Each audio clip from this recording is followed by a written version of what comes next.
அண்டமாய் அவனியாகி அறியொணா பொருளதாகி தொண்டர்கள் குருவுமாகி புகழறு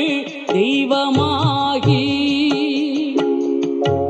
எண் திசை போற்ற நின்ற என்னருள் ஈசனான தென்திரள் சரவணத்தான் தினமும் என் சிரசை காக்க அண்டமாய் அவனியாகி அறியொணா பொருளதாகி தொண்டர்கள் குருவுமாகி புகழறு தெய்வமாகி எண் திசை போற்ற நின்ற என்னருள் ஈசனான தென்திரள் சரவணத்தால் தினமும் என் சிரசை காக்க